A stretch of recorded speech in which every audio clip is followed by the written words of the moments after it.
जय हिंद मेरे प्यारे बच्चों, स्वागत है आप सभी का एक नए सेशन में। और इस सेशन में हम जानेंगे अप्लाइड केमिस्ट्री के बारे में कि आपको इस सब्जेक्ट में यानी कि अप्लाइड केमिस्ट्री में आपको टोटल कितने चैप्टर पढ़ने हैं, चैप्टर के नाम कौन कौन से हैं, क्या क्या सारी चीज़ें पढ़नी हैं। तो ये लगभग अप्लाइड केमिस्ट्री की बात करें तो पॉलिटेक्निक फर्स्ट सेमेस्टर की बात करें तो लगभग सभी ब्रांचों में कॉमन सब्जेक्ट होता है। ठीक है, तो अप्लाइड केमिस्ट्री का आपका सिलेबस क्या है, इसके चैप्टर वगैरह क्या है, क्या क्या चीज़ें आपको पढ़नी पड़ती है, तो इस लेक्चर में इसी के बारे में बात करेंगे। और नेक्स्ट लेक्चर से एक एक चैप्टर करके देखेंगे कि इस चैप्टर का जो पहला चैप्टर है इसका कॉन्सेप्ट क्या है, क्या चीज़ें है इसमें, और कोई फार्मूला है, कोई डिफिनीशन है, तो उसके बारे में एक एक डिटेल में लेक्चर प्रोवाइड करा दूंगा मैं आपको। लेकिन अभी इसमें केवल जानेंगे कि अप्लाइड केमिस्ट्री में आपको क्या क्या चीज़ें पढ़नी पड़ती हैं, कितने चैप्टर हैं, टोटल चैप्टरों की संख्या क्या रहने वाली है। ठीक है, तो जो सबसे पहला चैप्टर है आपका वो है आपका atomic structure, periodic table and chemical bonding. इसमें आपको पहला चैप्टर देखने को मिल जाएगा। क्या चैप्टर का नाम है? एटॉमिक स्ट्रक्चर यानी कि परमाणु संरचना। पीरियोडिक टेबल का आपने नाम सुना होगा, जो hydrogen, helium, lithium, beryllium, boron, carbon, ये आप 9 से ही या फिर 8 से ही पढ़ते आते होंगे। फिर आपको केमिकल बॉन्डिंग के बारे में पढ़ना है और यहाँ पे आपको टॉपिक बाय टॉपिक दिख रहा होगा। तो टॉपिक के बारे में हम केवल इसमें चैप्टर के बारे में कवर करेंगे कि चैप्टर कितने हैं, कितने टोटल चैप्टर है अप्लाइड केमिस्ट्री में, टॉपिक के बारे में, और एक एक करके लेक्चर में आपको नेक्स्ट वीडियो के माध्यम से मतलब नेक्स्ट बाद में आगे एक एक करके प्रोवाइड करते रहूँगा और हर एक सब्जेक्ट का। फिर एक बार रिक्वेस्ट करता हूँ कि जो बच्चे PDF चाहिए या फिर और अनेक प्रकार की जानकारी के लिए जो बच्चे अभी तक टेलीग्राम चैनल को नहीं ज्वाइन किए हैं, टेलीग्राम पर जाकर के ज्वाइन हो जाएंगे। आपको प्रीवियस ईयर का बोर्ड पेपर यानी कि क्वेश्चन पेपर मिल जाएगा और भी जितनी भी इन्फॉर्मेशन है या फिर जो भी आपको जानकारी चाहिए वो भी आपको टेलीग्राम के माध्यम से ही मिलती रहेगी। टेलीग्राम पे भेजने का सीधा और मतलब सीधा उद्देश्य ये होता है कि यहाँ और कोई माध्यम नहीं होता है कि आपको PDF वगैरह प्रोवाइड किया जाए जिससे बच्चे आसानी से पढ़ सकें, या फिर नोट्स PDF हो जाए, बुक PDF हो जाए, या फिर पिछले साल का आपका बोर्ड का क्वेश्चन पेपर हो जाए कि कैसे आपके अप्लाइड केमिस्ट्री के क्वेश्चन बनते हैं, किस तरीके से पूछा जाता है। पेपर की बात करें तो हिंदी और इंग्लिश दोनों में आपका पेपर आता है, लेकिन इंग्लिश वाले शब्द पे जो मेन टॉपिक है कह लीजिए उसको आप इंग्लिश में ही याद करेंगे, इंग्लिश में ही रटेंगे, इंग्लिश में ही जानेंगे तो आपके लिए बेटर रहेगा। तो पहला चैप्टर आपका हो गया atomic structure, periodic table and chemical bonding. तो पहले चैप्टर में देखिए इतने टॉपिक्स हैं, आपकी सारी चीज़ें पढ़नी है। फिर दूसरा चैप्टर आपका हो गया फ्यूजलैंड, आपका लिब्रिकेंट्स हो गया यानी कि आपके स्नेहकों के बारे में पढ़ना है, डिफिनीशन, टाइप्स वगैरह यही सारी चीज़ें पढ़नी है, कोल टाइप्स वगैरह, गैस वगैरह के बारे में ये सारी चीज़ें आपको पढ़नी है। तीसरा चैप्टर आपका हो जाएगा बच्चों वाटर, और इसमें आपका demonstration of water resources on the earth, मतलब अर्थ यूजिंग पाई चार्ट, यानी कि एक चार्ट होता है आपका पाई चार्ट वाटर के लिए, वो आपको पढ़ना है। Classification of water, soft water, hard water क्या होता है, इसका आपका PPM भी निकालना पड़ता है। PPM एक तरीके से न्यूमेरिकल चीज़ है। pH वैल्यू हो गया, ये सारी चीज़ें आपको पढ़नी पड़ती है। ये जो आपका तीसरा सब्जेक्ट है, तीसरा जो चैप्टर है वाटर, इसमें ठीक है, मतलब कि पानी के बारे में बेसिक सी चीज़ें पढ़नी होती है।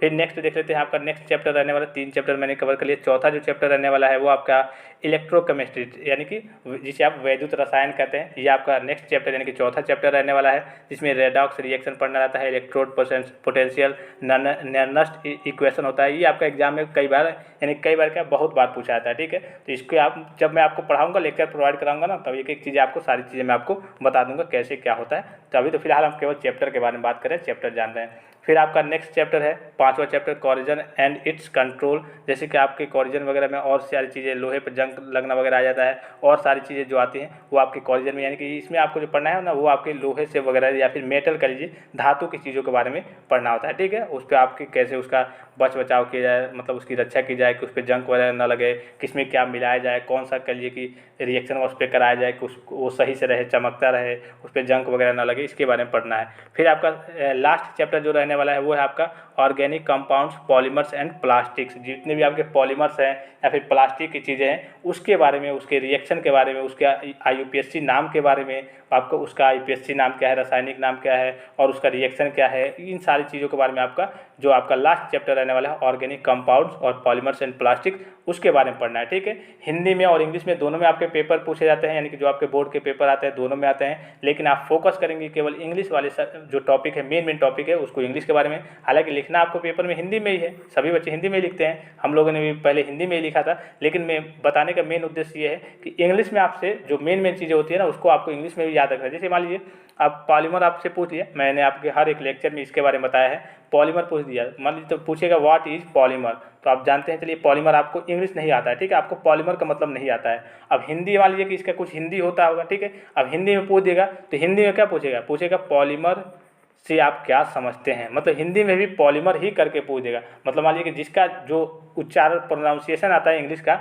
वही उसको डाल देता है हिंदी वाले शब्द में। अब पॉलीमर का आपको मान लीजिए कि ऑर्गेनिक हो गया, फिर कंपाउंड्स हो गया, या फिर मान लीजिए कि पूछ दिया आपको कोई तत्व, कंपोनेंट, व्हाट इज कंपोनेंट, ठीक है, कंपोनेंट पूछ दिया तो व्हाट इज कंपोनेंट पूछेगा, तो मान लीजिए आपको कंपोनेंट नहीं मालूम है। अब कंपोनेंट्स का आपको मालूम है कि हिंदी होता है तत्व। अब हिंदी में पूछेगा तो ये नहीं पूछेगा तत्व क्या होता है, हिंदी में पूछेगा ऐसे लिख करके कंपोनेंट क्या होता है। अब आप कह लेंगे अरे यार ये तो हमने कहीं देखा ही नहीं है कंपोनेंट क्या होता है। तो इसीलिए मैं कह रहा हूँ कि आप फोकस करेंगे इंग्लिश वाले शब्द पे ज़्यादा फोकस करेंगे। अगर आपको इंग्लिश याद रहेगा तो आगे चल के आपको पेपर में कोई दिक्कत नहीं होगी, ठीक है। तो ये आपके टोटल कितने सब्जेक्ट पढ़ने, सॉरी टोटल कितने आपको चैप्टर पढ़ने हैं, टोटल आपको 6 चैप्टर जो है वो आपको अप्लाइड केमिस्ट्री में पढ़ने हैं। इसके बाद यहाँ पे आपको लिस्ट आप प्रैक्टिकल दिख रहा होगा।